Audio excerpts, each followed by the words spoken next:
আসিফের যে চলে যাওয়া এবং আসিফের এইভাবে যে মৃত্যু, এটার পিছনে কে বা কাহারা জড়িত রয়েছে সেটা সুষ্ঠু তদন্তের মাধ্যমে তাদেরকে অবশ্যই আইনের আওতায় এনে তাদের বিচার করা হবে। এবং আমরা ইতিমধ্যে পার্টি থেকে সিদ্ধান্ত হয়েছে আমরা লিগ্যাল ওয়েতে আমাদের যে এই যে হত্যাকাণ্ড হয়েছে, যে মৃত্যু হয়েছে, এটার একটা লিগ্যাল ওয়েতে আমরা পার্টির পক্ষ থেকে মামলার মাধ্যমে আমরা সেই মামলার কার্যক্রম আমরা পরিচালনা করব। এবং আমরা চাই যে প্রশাসনের কাছে আহ্বান করব যে যে ঘটনা ঘটেছে, আসিফের যে অকাল মৃত্যু, এটা সুষ্ঠু তদন্তের মাধ্যমে এটার সাথে কারা জড়িত ছিল, কারা এই ধরনের বিশৃঙ্খল আচরণ করেছে, আমরা এটা সুষ্ঠু তদন্তের মাধ্যমে আমরা এটার বিচার চাই।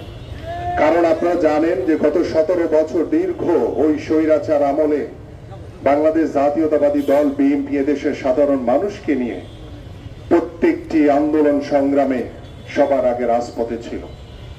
আমরা আমাদের অনেক ভাইদেরকে গুম করা হয়েছে, হত্যা করা হয়েছে, কিন্তু 5ই আগস্টের পরে বাংলাদেশ জাতীয়তাবাদী দল বিএনপির ভারপ্রাপ্ত চেয়ারম্যান জনাব তারেক রহমান আমাদেরকে যে নির্দেশনা দিয়েছেন, যে কঠোরভাবে আমাদেরকে তিনি আদেশ করেছেন যে বাংলাদেশ জাতীয়তাবাদী দল সব সময় জনগণের পক্ষে কথা বলবে, জনগণের ন্যায়ের সাথে থেকে, জনগণকে পাশে রেখে, জনগণের পাশে থেকে আমরা সকল কার্যক্রম করব।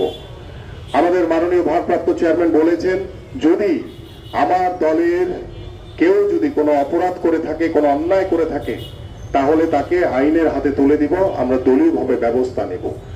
কিন্তু সেই আসিফকে যদি ওর কোনো যদি অপরাধ থেকে থাকতো, সেটা আইনের হাতে তুলে আইন তাদের বিচার করত।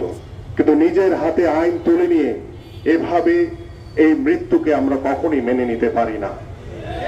তাই আমরা আশা করব আজকে যারা এখানে উপস্থিত হয়েছে, আমাদের পার্টির হাইকমান্ডের সাথে কথা হয়েছে, আমাদের মুন্না ভাইয়ের কথা হয়েছে, নয়ন ভাইয়ের কথা হয়েছে, আমরা এর সুষ্ঠু তদন্তের মাধ্যমে আমরা আসিফ শিকদারের মৃত্যুর বিচার চাই।